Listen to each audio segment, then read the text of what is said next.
Imagine your next iPhone costing over $100 more. During the US-China trade war, this was a real threat. President Trump threatened a sweeping 25% tariff on Chinese imports, including Apple's flagship products.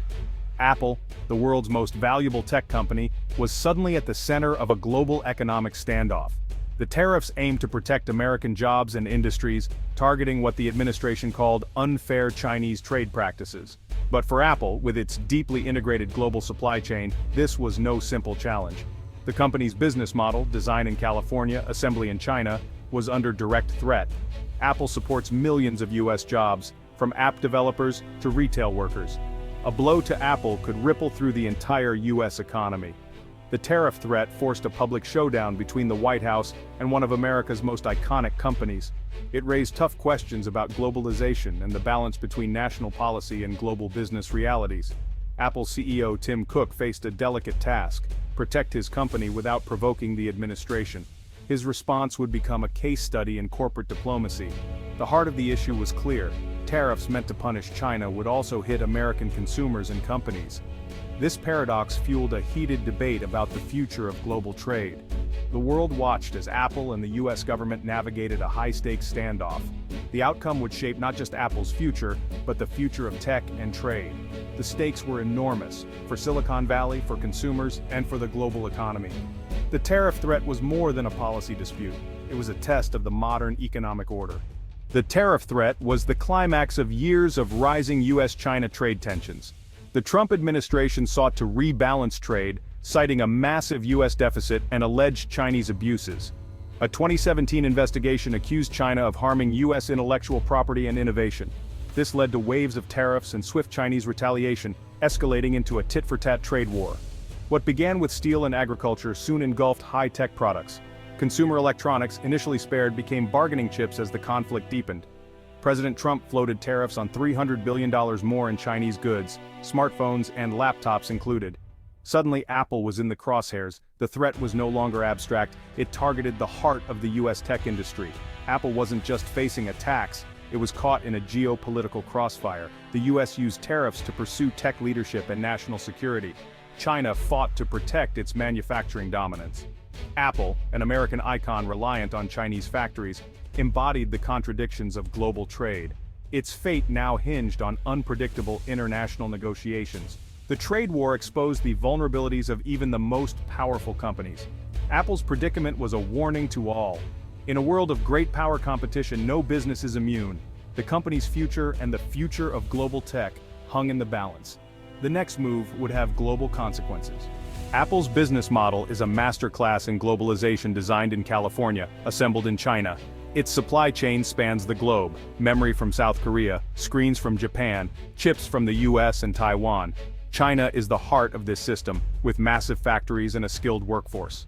This network delivers scale, quality, and profit, but also vulnerability. A 25% tariff on Chinese imports would hit the full value of an iPhone, not just the Chinese labor. Most of the iPhone's value comes from global components, not Chinese assembly. The tariff would effectively tax American and international parts, not just Chinese work. Apple argued this point forcefully: tariffs ignore the complexity of modern supply chains. Moving production out of China isn't simple, it means rebuilding an entire ecosystem. Experts say it would take years and billions to replicate China's efficiency elsewhere. The threat wasn't just financial, it challenged Apple's entire production philosophy.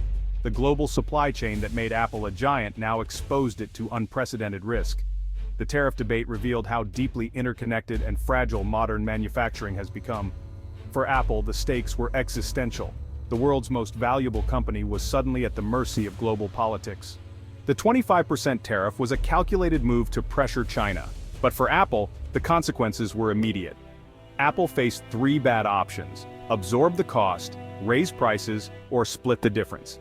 Analysts warned a tariff could add up to $160 to an iPhone's price. That would push Apple's premium products into uncharted territory, risking a drop in US sales. Lower sales would ripple through the app economy and US jobs.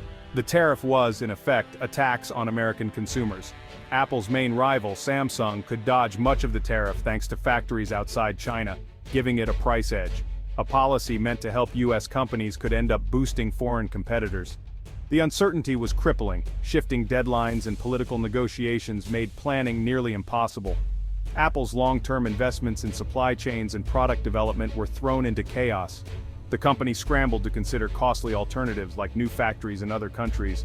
The unpredictability itself became a major cost, dragging down investment and confidence. Apple wasn't alone. Companies across industries faced similar turmoil. The tariff threat exposed the fragility of global business in a world of political brinkmanship. For Apple, every option carried risk. The trade war was more than a policy fight, it was a test of corporate resilience. The outcome would set a precedent for how global companies navigate political storms. The stakes couldn't have been higher.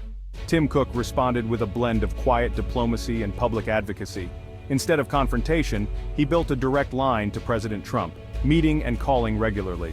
Cook argued that tariffs would hurt Apple, American consumers, and the broader U.S. economy more than China. In public, he avoided criticizing the president, focusing instead on economic realities.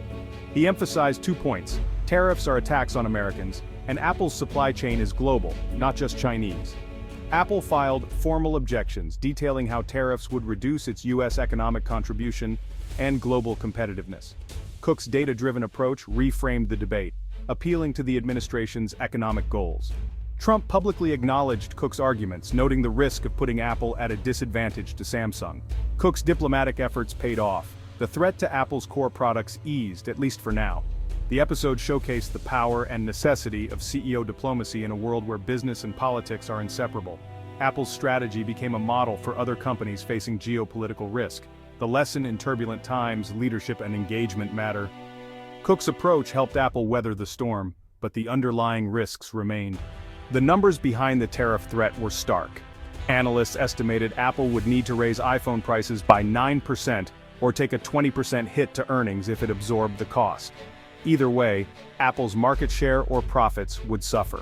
The iPhone isn't just a Chinese product. Most of its value comes from global components. Assembly in China accounts for less than $10 of a $370 bill of materials. Tariffs on the full import value were disproportionate, taxing a global product. U.S. consumers would feel the pain higher prices could slow sales in Apple's biggest market. In a mature smartphone market, even a small price hike could dampen demand. The ripple effect would hit U.S. retailers, app developers, and suppliers.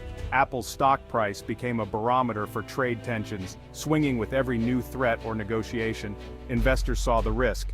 Apple's business depends on smooth global trade. The trade war introduced a new, unpredictable risk factor. The numbers made it clear. Apple had a lot to lose. The tariff threat wasn't just theory, it was a real quantifiable danger. The stakes were measured in billions. The tariff threat sent shockwaves far beyond Apple's balance sheet. Tech companies everywhere began rethinking their reliance on China. The old model, cheap, efficient, China-based manufacturing, suddenly looked risky. Firms explored alternatives in Vietnam, India, and Mexico, but moving is slow and costly. China's unique infrastructure and skilled labor can't be easily replaced. The era of ever-cheaper electronics may be ending. The trade war also threatened millions of U.S. jobs tied to Apple's ecosystem. Policies aimed at China risked collateral damage at home. The episode forced tech giants to become geopolitical actors, balancing business with diplomacy. The Apple tariff saga marked a new, more complicated phase in the relationship between Silicon Valley and Washington. In the end, Apple's core products were mostly spared from the harshest tariffs. The Trump administration exempted many consumer electronics, a win for Cook's diplomatic strategy. But the truce was temporary. Some Apple products still faced tariffs, and the company paid duties on others. Apple accelerated efforts to diversify its supply chain, pushing partners to expand in India and Vietnam. China remains central, but the risk of future trade shocks is now a permanent concern. The Biden administration kept many tariffs in place and U.S.-China tensions persist. Apple and other tech giants must now operate in a world of ongoing strategic competition. The trade war's embers still glow, shaping every major business decision. The era of easy globalization is over. The Apple tariff saga is a case study in the complexities of modern trade. Tariffs, meant to punish China, nearly hurt America's top tech company and its consumers. The episode exposed the tension between global efficiency and national resilience. Tim Cook's diplomacy showed the importance of corporate leadership in a divided world. Now, Supply chain diversification is a business imperative, not a theory. The China Plus One strategy is reshaping global manufacturing. As tech becomes central to both prosperity and security, governments and companies must navigate a new era of risk and competition. The future of tech and trade will be defined by how well they manage this delicate balance.